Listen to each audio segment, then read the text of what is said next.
Que Dieu te bénisse, que sa grâce soit sur toi au nom de Jésus. Prends rapidement ta Bible, ne peux pas t'asseoir. Juge 6, verset 25. Je vais juste donner des points. On va prier. Demain, c'est la veillée. Fais l'effort de ne pas venir seul. Amen. Fais l'effort de ne pas venir seul. J'ai 2 veillées demain. Amen. Mais fais l'effort de ne pas venir seul. Amen. Demain, ce sera très très chaud. Nous allons passer une nuit dans la présence de Dieu. Dieu a envoyé ses serviteurs pour te conduire dans un autre niveau de ta vie. Juge chapitre 6, le verset 25. Le verset 2, la musique, s'il te plaît. Amen. Dans la même nuit, l'Éternel dit à Gédéon, prends le jeune taureau de ton père et un second taureau de 7 ans, renverse l'autel de Baal qui est à ton père, abat le pieu sacré qui est au-dessus. Amen. Amen. On peut le prendre 1, 2, 3. Dans la nuit, l'Éternel dit à Gédéon, prends le jeune taureau de ton père et un second taureau de 7 ans, renverse l'autel de Baal qui est à ton père et abat le pieu sacré qui est au pied dessus. Amen. Seigneur, bénis ta parole au nom de Jésus-Christ. Amen. Assois-toi dans ton miracle au nom de Jésus-Christ. Amen. Dis encore Amen. Amen. Sois le bienvenu, sois la bienvenue dans la présence de Dieu. Alléluia. Ce soir, nous parlons de destruction des autels de famille. Amen. Cher enfant de Dieu, je suis là pour te dire que la vie est un voyage. Reste encore la musique. La vie est un voyage. Alléluia. Et c'est un voyage vers une destination. Vous savez, on ne réussit pas dans ce monde parce qu'on est bien éduqué. On ne réussit pas dans ce monde parce qu'on est diplômé. On ne réussit pas dans ce monde parce qu'on est talentueux. Parce qu'il y a plusieurs personnes talentueuses mais qui finissent au village. Il y a plusieurs belles femmes qui finissent au village. Il y a plusieurs personnes qui ont eu des diplômes mais qui ont fini mal dans la vie. La réussite de la vie n'est pas en fonction de ce que tu as.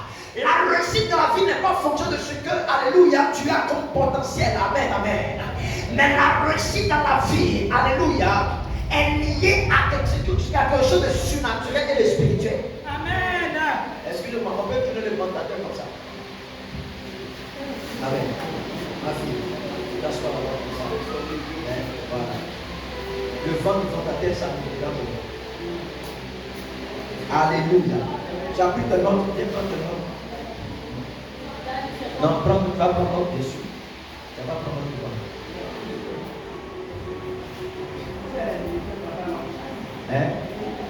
Non, elle c'est une bonne musicienne. Elle va prendre l'autre. Alléluia. Gloire à Dieu. Je t'entends de dire, on réussit dans ce monde parce qu'on a une compréhension spirituelle de la vie. Amen. Vous savez, vous pouvez vous rendre compte que quelqu'un, malgré tout le potentiel qu'il a dans sa vie, peut ne pas avancer et évoluer dans sa vie. Amen. Il y a un jeune homme qui était à un feu tricolore. Il vendait des lotus avec de l'eau. Dans la première année, il a commencé à vendre. Des mois sont passés, il continuait à vendre. 1 an est venu, il continuait à vendre. 2 ans, il continuait à vendre. 3 ans, il continuait à vendre. 4 ans, il continuait à vendre. 5 ans jusqu'à 10 ans. Toujours à la même place. Sans que sa vie n'avance. Sans qu'il ne progresse. Sans qu'il évolue. Parce qu'en réalité, ce homme était victime d'un hôtel dans sa famille. Les hôtels dont je suis venu te parler ce soir sont les raisons et les explications des échecs et des blocages de la vie de beaucoup de personnes. Une famille entière, bien qu'elle soit talentueuse, bien qu'elle ait des capacités, reste bloquée parce que dans ce qu'on appelle les hôtels spirituels et maléfiques qui contrôlent et manipulent les vies et les destinées. Une église peut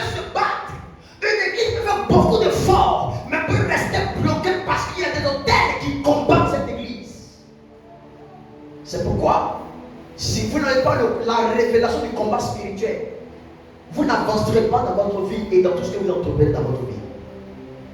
Des hommes se lèvent dans la nuit, ils se mettent à des carrefours, ils cassent des choses, ils se mettent à des carrefours, ils font des choses, parce que la vie n'est pas intellectuelle, la vie n'est pas physique, la vie est d'abord spirituelle avant d'être physique. Dieu n'a pas créé la terre avant le ciel. Il a d'abord créé le ciel avant de créer la terre. Parce que le ciel est l'image des choses invisibles et la terre est l'image des choses visibles. Si vous ne mettez pas en avant votre dimension spirituelle, votre vie sera bloquée et limitée. Ce soir, je suis venu parler avec toi, et je suis venu prier avec toi, je suis venu prophétiser dans ta vie. Qu'importe ce qui a avalé ta vie et ta destinée, cela sera libéré ce soir au nom de Jésus-Christ. Alléluia. Ce jeune homme n'a pas réussi à avancer dans sa vie parce que dans sa maison, dans la famille de son père, il y a des hôtels qui avalent la bénédiction et la prospérité. Des hôtels qui avalent. Qu'est-ce que c'est qu'un hôtel?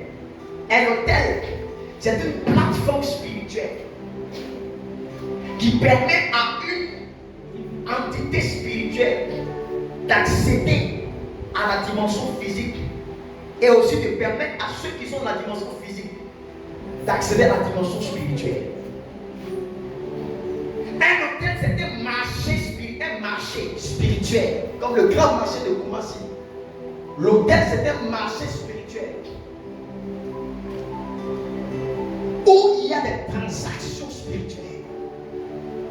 C'est à ce marché-là qu'on vend les vies, qu'on vend les destinées. Il y a des vendeurs des âmes, des vendeurs de mariage, des vendeurs de prospérité, des vendeurs d'élévation. Ils ont des cargaisons, comme la Bible dit en Apocalypse, des vendeurs d'âmes, des hommes. Il y a sur ce marché spirituel où il y a des trafics qui sont faits, où il y a des échanges qui sont faits. Jésus est venu dans le temple. Il a dit, ma maison ne sera pas une caverne de voleurs. Alléluia. Alléluia. Les hôtels sont les endroits où les vies et les destinées sont échangées. Les hôtels sont le lieu où ce qui devait entrer dans ta vie en bien est retiré et échangé avec ce qui est mauvais. Les hôtels sont comme un vortex. Un vortex, ça veut dire c'est un trou qui avale et qui aspire tout ce qui est bon, tout ce qui est intéressant qui devait t'arriver. Amen et alléluia. Je ne sais pas quel hôtel est dans ta famille. Quel hôtel empêche aux femmes de se marier. Quel hôtel empêche les gens de pouvoir réussir dans la vie. Mais je me tiens ici dans mon office de prophète et d'apôtre. Et je déclare au nom de Jésus-Christ que cet hôtel te libère totalement. Te libère totalement. Te libère totalement. Te libère totalement. Te libère totalement. Te libère au nom de Jésus. Qui a dit Amen? Gédéon avait un problème. Il était le plus petit de la plus petite tribu de son pays. Et quand Dieu s'est révélé à lui, Dieu dit, vaillant héros, va avec la force qui est en toi. Gédéon était un vaillant héros. Gédéon était un homme de destinée. Malgré le potentiel divin qui était en lui, Gédéon ne peut pas décoller. Gédéon était limité, était bloqué. Le problème de Gédéon n'était pas son raisonnement qu'il dit, moi comme ça, je suis un moyen guéri. Non, c'est pas ça le problème de Gédéon. Son problème n'était pas son raisonnement. Son problème n'était pas sa perception.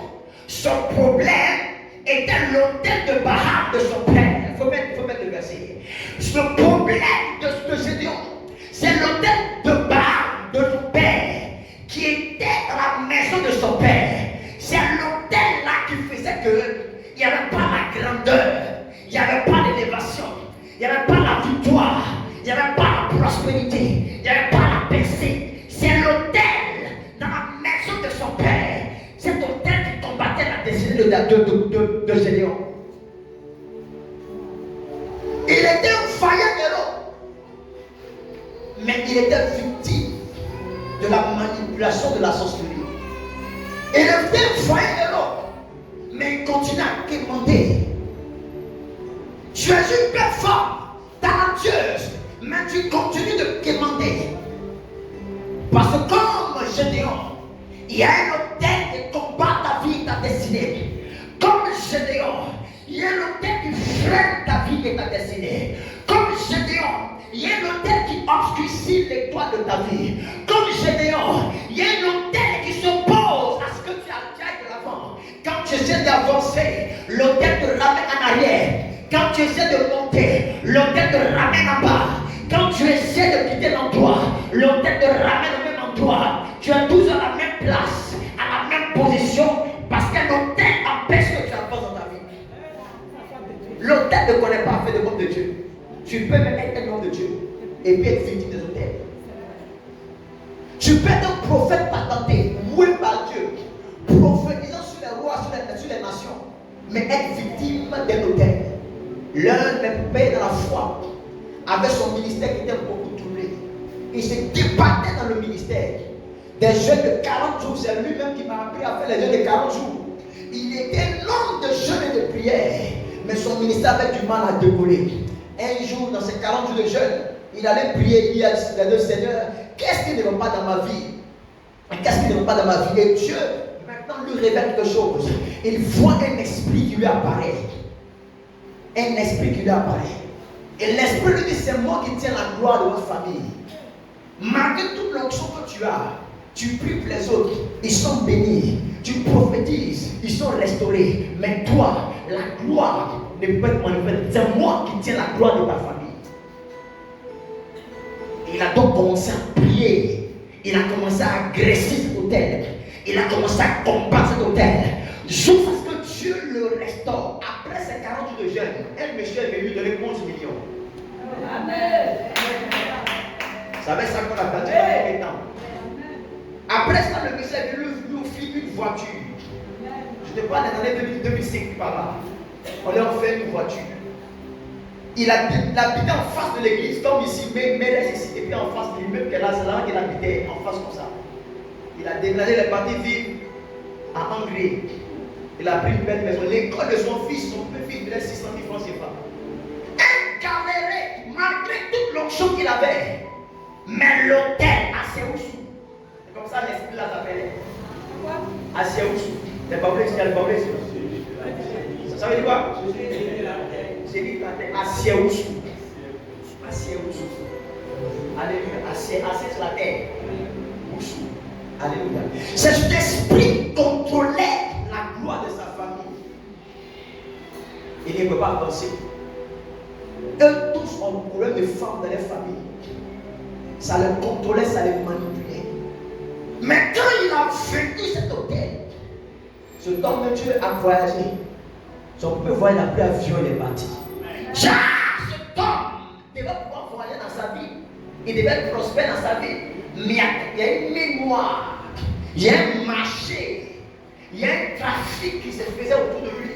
Il ne comprenait pas. Il prie pour les gens. Quand les gens sont bénis, les gens l'abandonnent. Alléluia. Un hôtel peut te mettre en retard sur ta génération. Un hôtel peut t'empêcher de connaître la percée et la gloire.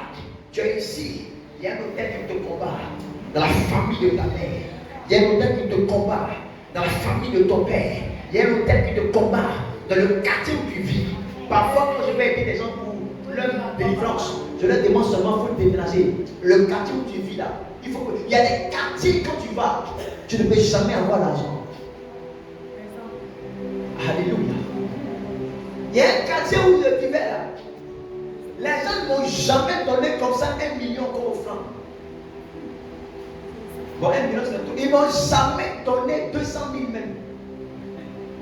C'est-à-dire qu'il y a toujours problème dans le secteur. Il y a un hôtel là-bas qui contrôle l'esprit. Dans les quartiers, les gens ont le même esprit. Vous n'avez pas remarqué, les gens qui habitent dans les quartiers ont la même mentalité. Quand tu arrives dans le quartier, tu essaies de bien t'habiller et puis chic, on dit c'est là qui fait trop le malin.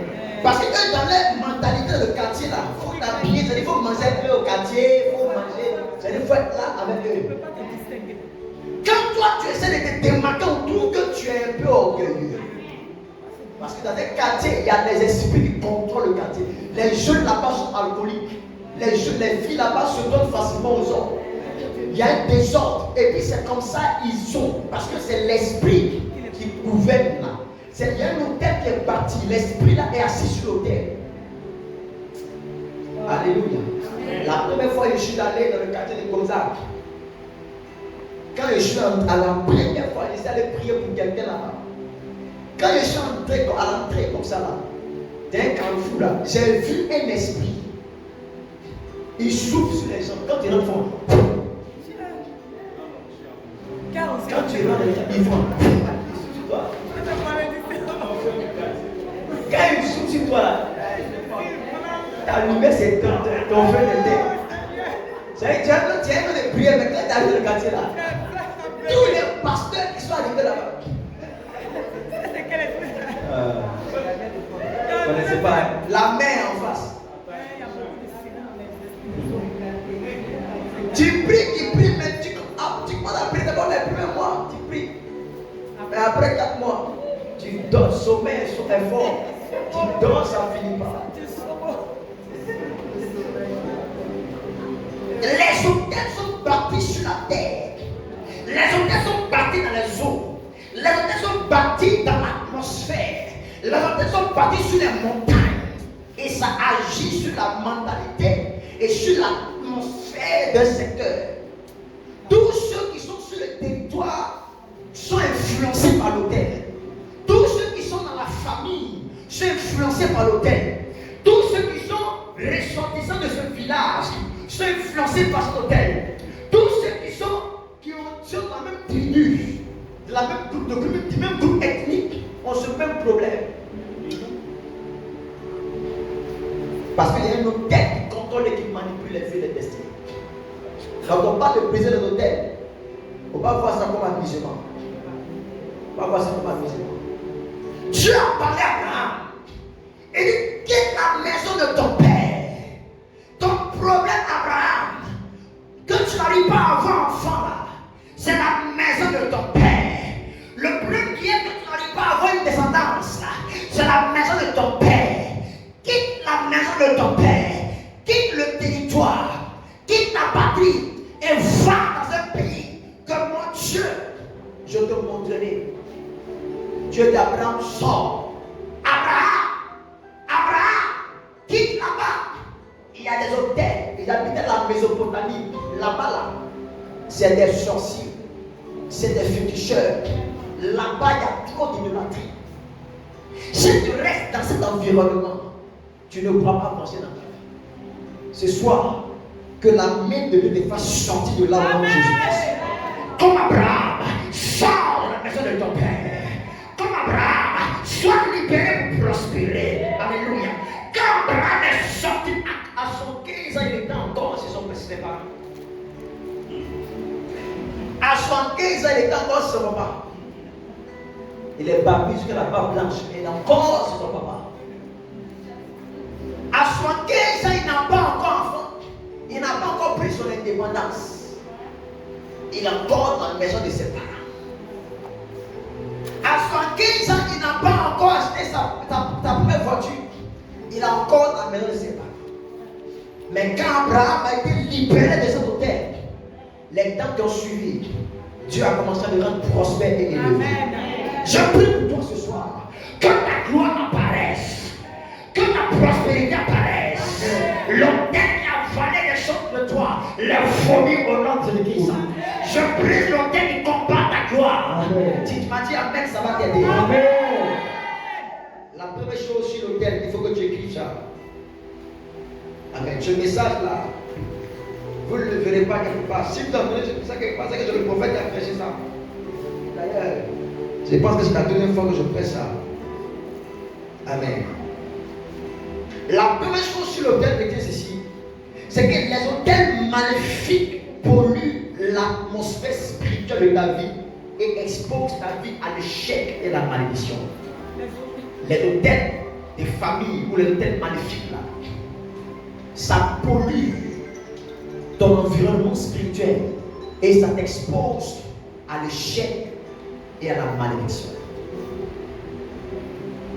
C'est pourquoi, à cause de ça, tu vas constater qu'il y a des échecs récurrents dans ta vie. Et il y a des échecs récurrents dans ta vie. Il y a des échecs récurrents dans ta vie. Ça se répète. La même chose se répète. Il y a une maman qui est venue me voir et dit, papa, je ne sais pas. Je vends un loco, ça ne marche pas. Je vends claclo, ça ne marche pas. Il dit, bon, à loco, je vais créer un autre modèle à loco, mais un fer, ça ne marche pas.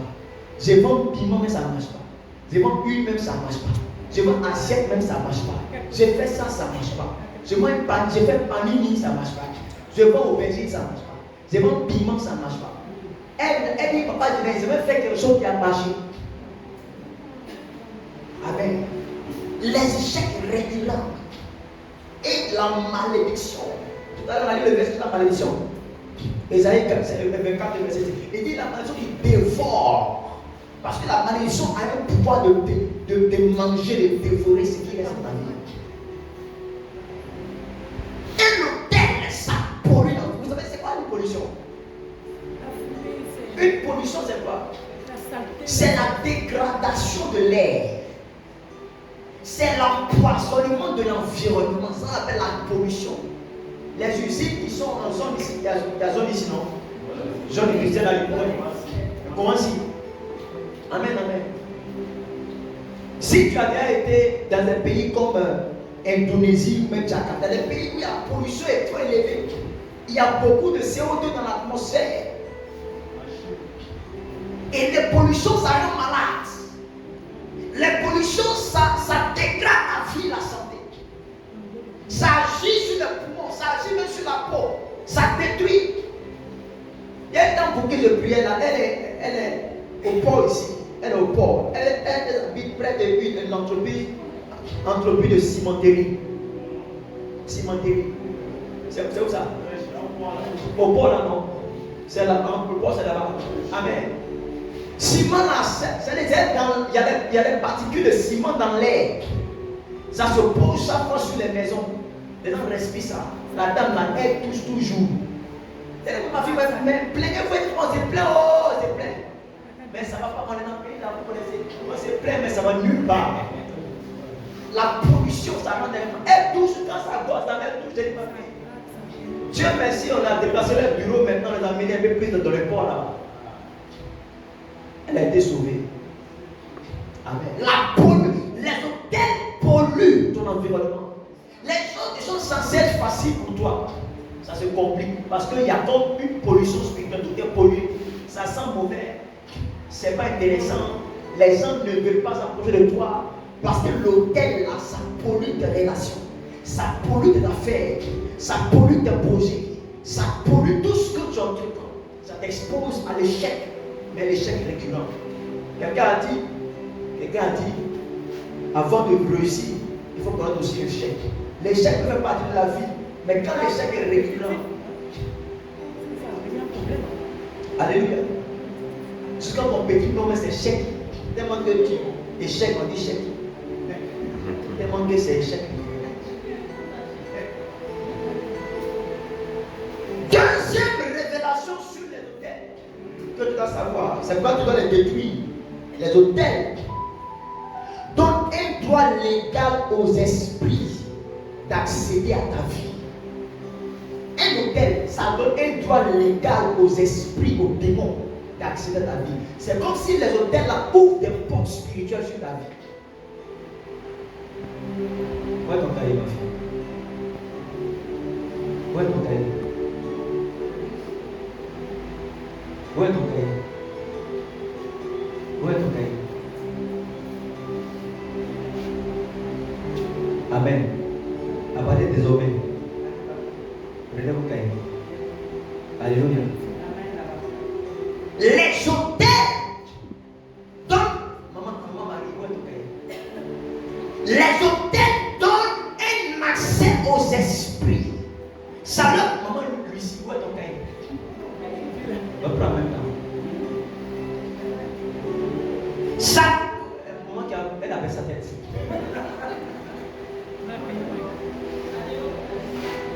Les hôtels permettent aux esprits d'accéder.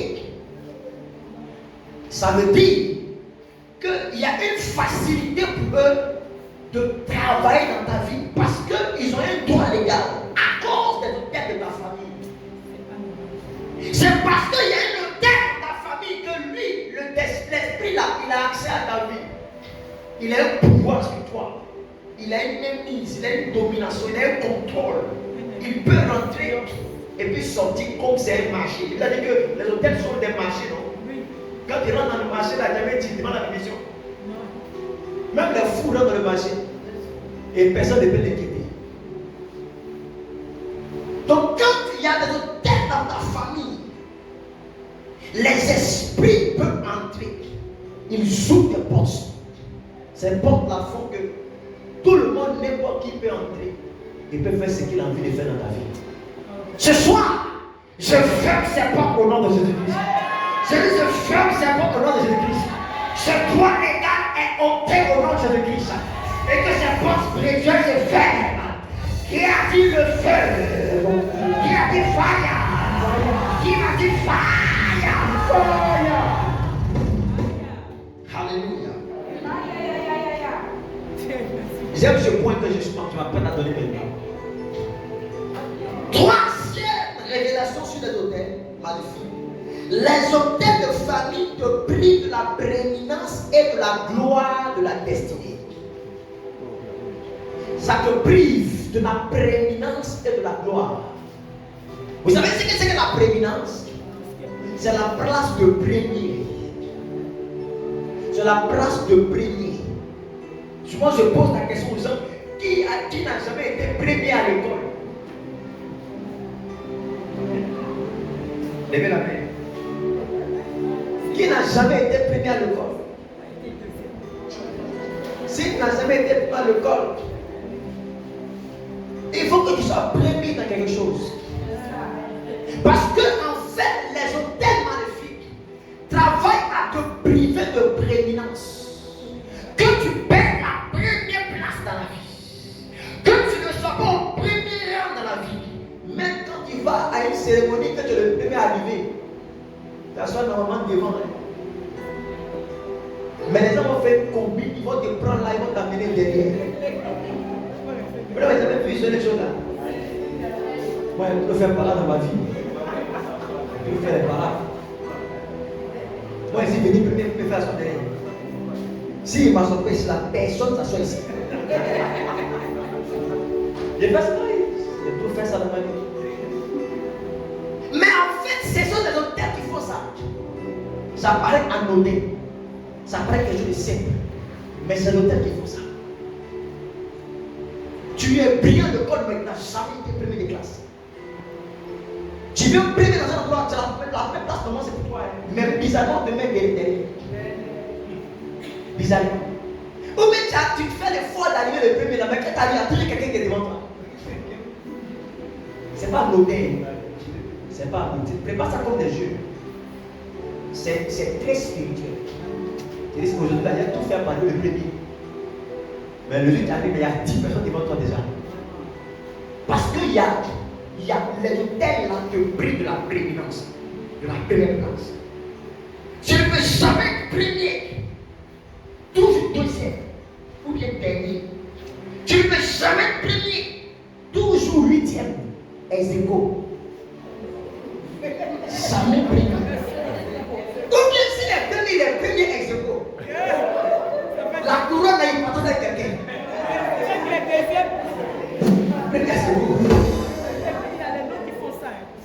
Amen. Ou bien, bizarrement, il y a des premiers épaules devant lui. Et puis lui, on est le deuxième et le troisième. My God. La prééminence. Il y a un homme qu'on appelle Ruben, le fils de Jacob.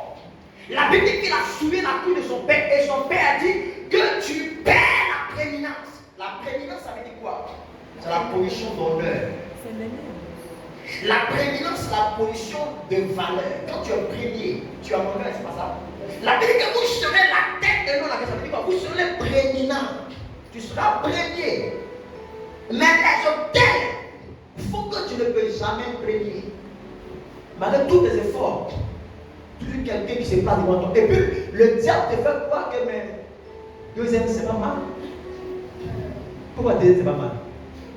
Tu dois être premier dans ce domaine d'activité. Amen. Premier dans le commerce. Amen. Premier en esthétique. Amen. Premier en tourisme. Amen. Premier dans tous les domaines de ta vie. Amen. Tu dois être premier en économie. Premier en mathématiques. Premier de l'école. Premier de la classe. Tu dois être premier dans. Qui m'a dit Amen? Les hôtels te prient de la prééminence et de la gloire. La plus grande pète dans la vie et dans la destinée, c'est la pète de la gloire. Quand le diable veut détruire une famille, il prive la famille là de sa gloire. Chaque famille a un temps de gloire. Chaque famille a une bénédiction de gloire. Vous, dans votre famille, vous n'avez jamais connu ce que c'est que la gloire. Le plus bon travail sur vous, là, c'est insister à joindre.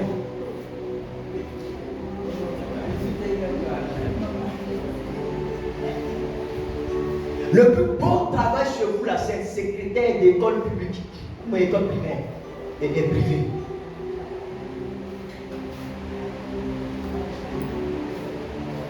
Personne n'a jamais percé dans la famille. Il y a des familles, quand tu vas à leur lieu, tu vas bien dans mon quartier. Bon, là-bas, c'est un quartier un peu chic. Mais je suis passé, j'aime pas quand même. Je voulais prendre cappuccino. Donc, j'essaie d'aller m'asseoir. Et quand j'ai fini, j'ai dit, il y a marché avant la prière. J'avais prié à partir de 19h30. Donc, vers 16h, 17h, j'ai marché. J'allais dans une rue là, avant d'arriver chez moi. Les voitures, il y avait garé là-bas. C'est quoi les voitures là? Ah, Seigneur. Oh, mais il n'y a pas de petit, il n'y a pas une lumière dedans. Les jolies voitures. Et ça m'a fait rappeler, mais attends, il y a des familles comme ça, hein. Quand on dit réunion de famille, ils vous rendent écrire tous dans le quartier. La femme là, elle habite là, mais quand on dit réunion de famille, tous ces enfants viennent. Ils vont vous tuer dans le quartier. Il va lui lever un Range Rover. C'est là, il a une Mercedes. Tu vas lui la livrer avec bien bouffé. Ça garde, tout il bloque. Vous devenez écrit, vous dites, mais c'est quoi tout ça là? Vous fermez la route, vous fermez la route. Alors que c'est parce que vous êtes écrit. Mais c'est la gloire. On va rester dans le quartier, vous fermez la route comme ça. Les vieux retraités, il faut beaucoup ça. Mais là, vous carrez pas. Mais carrez bien. Mais ce n'est pas les quartiers, ils vont faire comment, ils vont carrer comme ils veulent. Réunion de famille. On sent que la famille est dans la gloire. Parce que tous les enfants de la famille sont bénis, sont élevés. C'est ce qui va t'arriver au nom de Jésus. Alléluia. Quand l'autel est dans votre famille, ça vous prive la gloire. Non. C'est pourquoi je dis destruction des hôtels de famille. Si l'hôtel là n'est pas détruit, vous ne connaîtrez pas la gloire. Vous ne connaîtrez pas la gloire. Il y a des moments qui sont heureuses. Il y a des moments qui sont heureuses. Toutes ces 4 filles sont mariées à des grands types. On dit c'est de la mariée ministre. Lui de la mariée député. C'est de la mariée dame. Amen. Le maire. Et j'avais prié pour un monsieur un jour dans sa maison. Et s'il rentrait dans... Moi, je pensais que c'était un hôtel, c'était une résidence. C'est une résidence vraiment. Il y a maison et puis il y a maison dans ce pays. Quand je suis rentré, même moi, je dis, Josie. C'est un boulot comme ça. Alléluia. J'ai dit, je regarde comme ça. Il dit, c'est membre partout dans la maison. Les chiens, même quand tu vois ça, tu as envie de rentrer dans sa maison pour dormir. Ma maison des chiens est jolie. Je rentre même, je dis, mais attends, la maison est jolie, je ne sais pas où il m'assoit. On dit, mais prophète, je dis, on m'envoie dans un salon blanc, les cuirs blancs, tout est blanc, tout est joli. Je suis petit comme ça, ma chemise. Monsieur, madame, papa, la femme là, elle ne pas jolie, papa. Et j'allais presser à papa Sam. J'ai prophétisé sur la femme. Toi, elle est impressionnée. Je dis, ta maman est décédée. Voici, elle dit, comment ça vous avez fait? Non, elle est tombée. mari. Mais la femme là, son papa est milliardaire.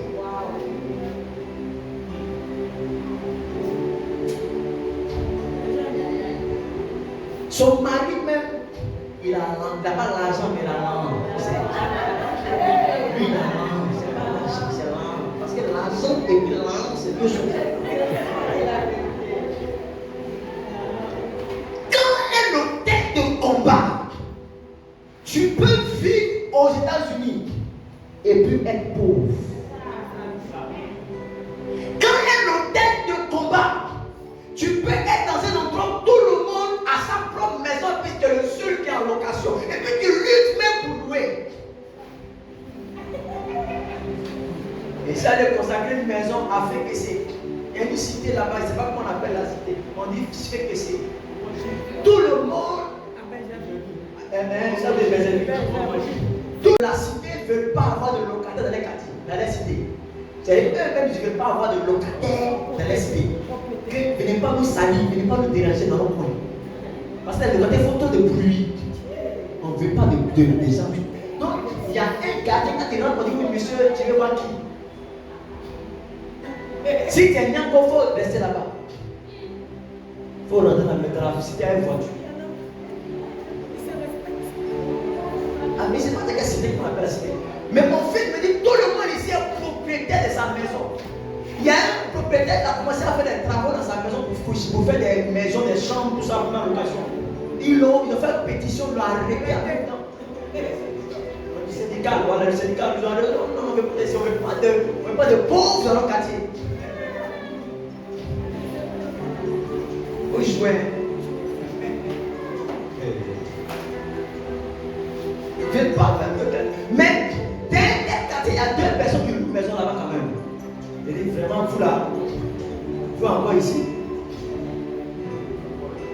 Et encore, tout le monde a son jet privé. Amen. Tout le monde a sa voiture. Amen. Tout le monde a telle chose, mais toi tu es en location, toi tu luttes. Tu ne sais pas. Eux, ils sont quittés sur quelle planète. Tu es le seul qui est en souffrance dans le coin. C'est toi seul. Enfant, le truc, on va le c'est toi sur ton enfant, on renvoie. C'est toi seul. On fait accident, mais c'est toi seul qui te blesse dans la voiture. Les hôtels sont trop dangereux. Ils te privent de la prééminence et de la gloire. Est-ce qu'on peut continuer? Amen. Le verset des filles à 20 et 30. Il ne faut pas venir à l'heure. Amen. Amen. Deuxième point, il a dit, ça donne accès. Les hôtels permettent aux esprits d'avoir accès à nos vies. Troisièmement, j'ai dit, sa prééminence et de la gloire. Amen.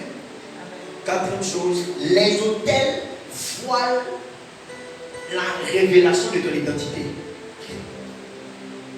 C'est ça que j'ai prêché ce matin. Les hôtels voilent la révélation de ton identité. Quand un hôtel de combat, l'hôtel fait en sorte que toi-même tu te dénies. Tu ne sais pas qui tu es. L'une des batailles les plus importantes dans la vie, c'est la bataille de ton identité. Quand tu ne sais pas qui tu es, tu n'avanceras pas dans la vie. Les percées et les victoires dans la vie sont fonction de la révélation de qui tu es. De qui tu es. Il y a des gens qui ne savent pas qui ils sont. Si tu ne sais pas qui tu es, tu seras manipulé dans la vie. C'est pourquoi la femme de Haman a dit à Haman que Mardoché que tu vois là. Et c'est pas peut-être que tu as toujours pleuré les gens. Tu as toujours mis les gens en prison. Mais Mardoché que tu vois là. Mordecai que tu vois là. Lui là. Tu ne peux pas le combattre. Pourquoi? Parce que c'est des juifs. Les juifs sont les enfants d'Abraham. Et Abraham n'a pas que légué son héritage financier, matériel. Abraham a légué son alliance, son héritage spirituel. Il a communiqué sa foi et il a communiqué son Dieu. Il a communiqué son Dieu et il a communiqué son alliance. Amen. Si tu combats un Moabite, tu peux le vaincre. Si tu combats un Philistin, tu peux le vaincre. Si tu combats un Aoussa, tu peux le vaincre. Si tu combats une autre tribu, tu peux les faire. Mais les Juifs, ceux-là, tu ne peux rien faire contre lui. Alléluia. Il dit, mon mari, tu vas mordre la langue si Mardochée était juif. Parce que les Juifs ont l'Éternel pour Dieu. Alléluia. Si tu connais ton identité, qui tu es, aucun sorcier ne pourra t'effrayer. C'est pas les filles de Séba qui faisaient la délivrance. Ils ont commencé à faire chasser des esprits. Les démons leur disent, nous là on connaît Yeshua. Nous là on connaît Paul. Nous on connaît Pierre. Nous on connaît Jean. Mais who are you? Who are you? Parce que si tu ne connais pas qui tu es, quand tu ne connais pas qui tu es, tu seras manipulé dans la vie. Les hôtels de famille vous font perdre votre identité. Quand tu fais face au défi, tu ne sais pas qui tu es et tu laisses le défi t'emporter. Les hôtels maléfiques sont dangereux. Tiens-toi sur les pieds.